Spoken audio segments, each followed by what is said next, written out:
Welcome to Playing Above the Line's very first mini-series. I'm Alan, your host, and this episode is one of 10 we're recording with T.R. Miller's legendary football coach, Jamie Riggs. Playing Above the Line is sponsored by Aviso Group, a business consulting and accounting firm focused on preparing clients for the future through innovation and positive growth. Today's episode is sponsored by the L House Photography, Printing, and Frames. Located in Midtown Bruton at 716 Douglas Avenue, the L House is your one-stop source for professional photography, graphic design and printing, and custom art framing. Office hours vary, so call ahead to make an appointment, 251-867-9962, or visit them online at thelhousephoto.com.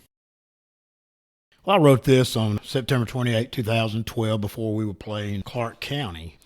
I'm not real sure exactly what brought it on, but I was feeling kind of nostalgic a little bit or thinking about things a little bit. And so I wrote about one of my high school football coaches. I had an interesting scenario in that if you look at over the last 50 years, T.R. Miller's not had that many football coaches because we've had a number of people come and stay. And, of course, I stayed 27 years. But when I was in high school, I actually played for 3 different head coaches. And it was actually, in one sense, a blessing from the standpoint that I got to play. And they were all completely different.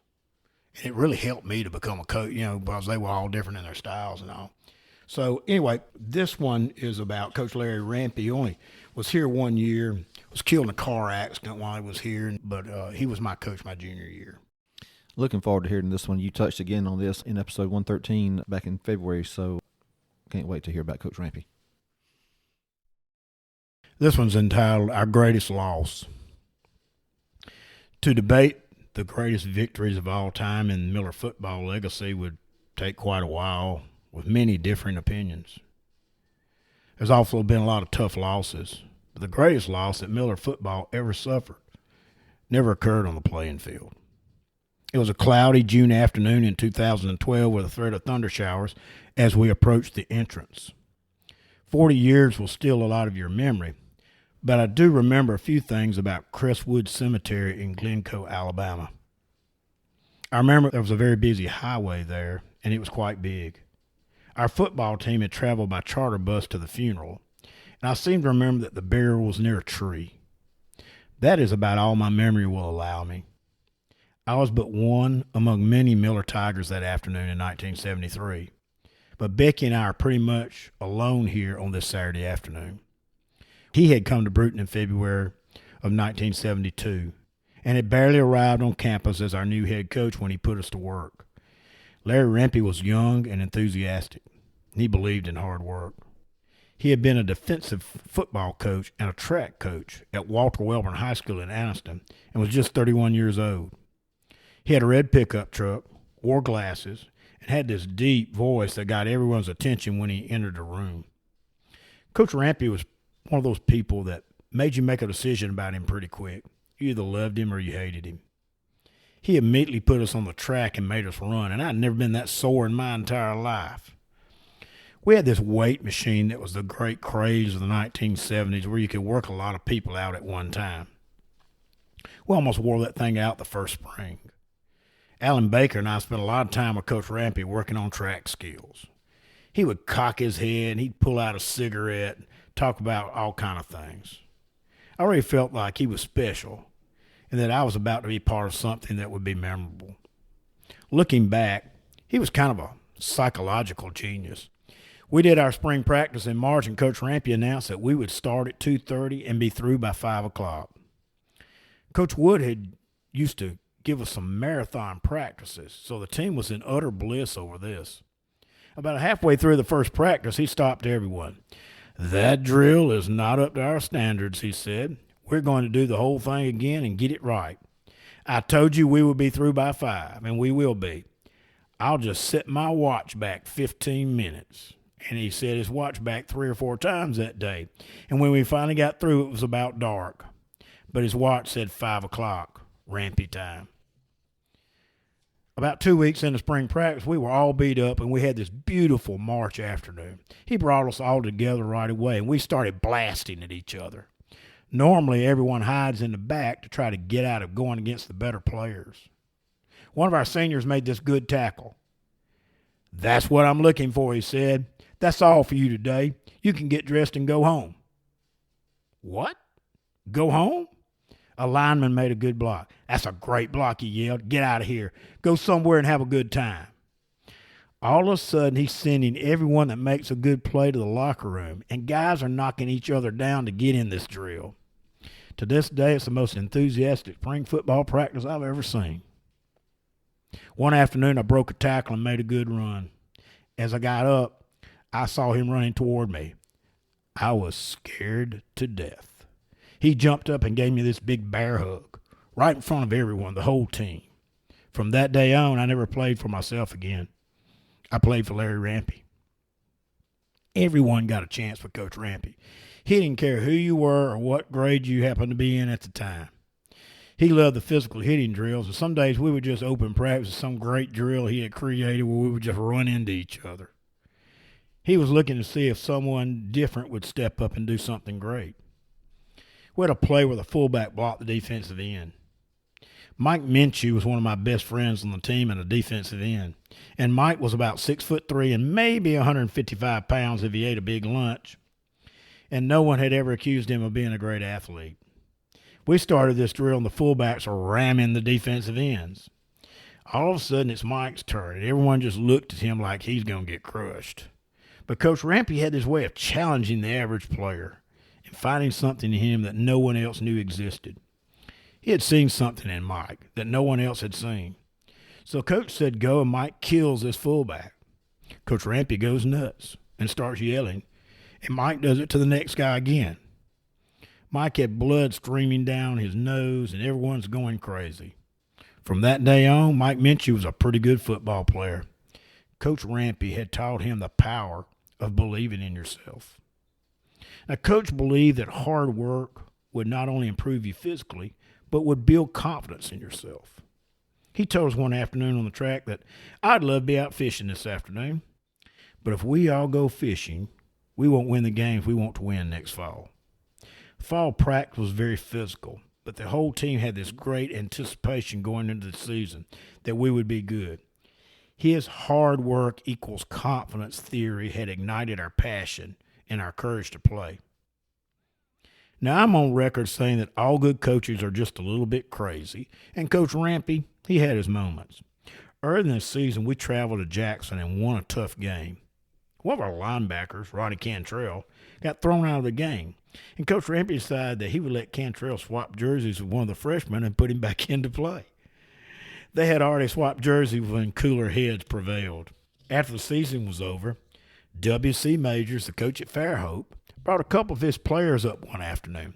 He and Coach Rampy decided that a little one-on-one blocking drill might be fun out here in January. So that's what we did. He liked silver and bought a couple of silver helmets that off-season.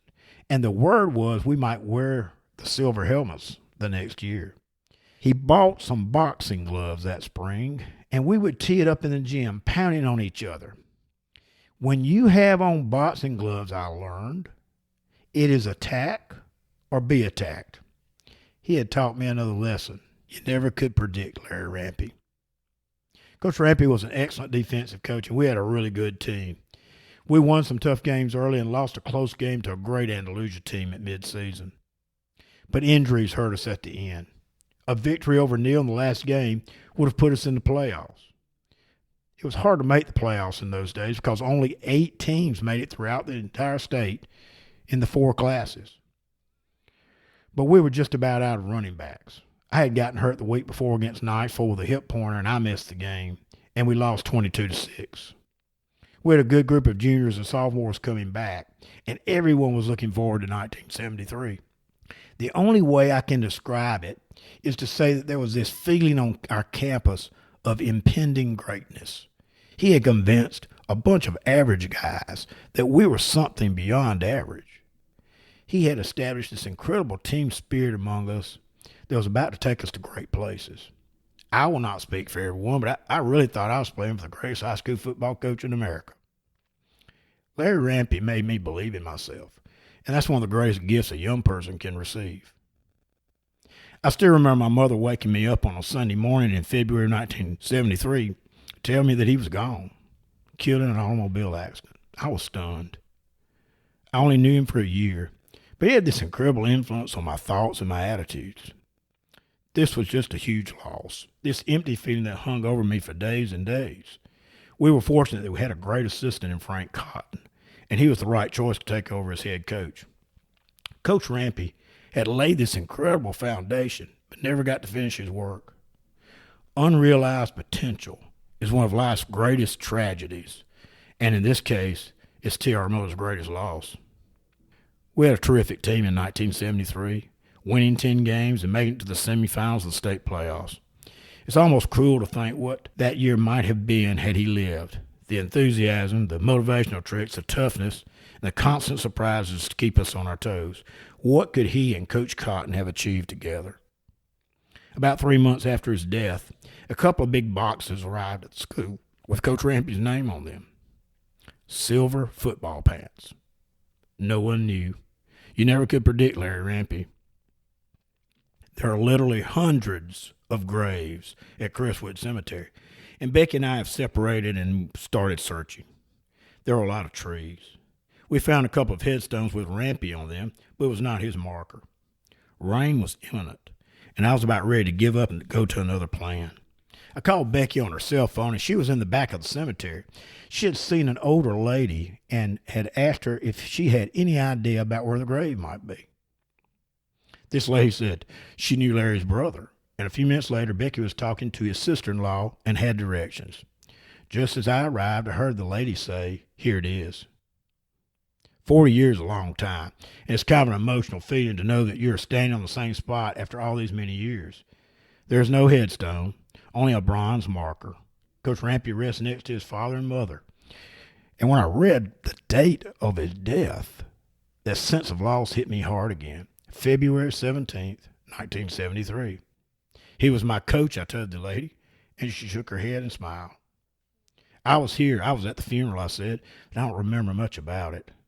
I looked to the right, and there stood the tree, an old pine tree, withering now with age. We thanked her, and she left. His grave is almost in a big hedge bush now, and there was dirt on it. I knelt down and tried to wipe it off. It didn't seem right that this great man, who once chewed us out for swaying back and forth during the T.R. Miller alma mater, should have dirt on his grave. Below his name is the Little League oath. I trust in God, I love my country, and I respect its laws. I will play fair and strive to win, but win or lose, I will always do my best. There is no mention of T.R. Miller or the great year of 1972. We should really do something about that. Is this man why I became a coach? Was I placed under him for a year as part of God's plan for my life? Or the great young man I have had a privilege to coach at Miller just an extension of the legacy and spirit that Larry Rampy established in 1972? I certainly hope so.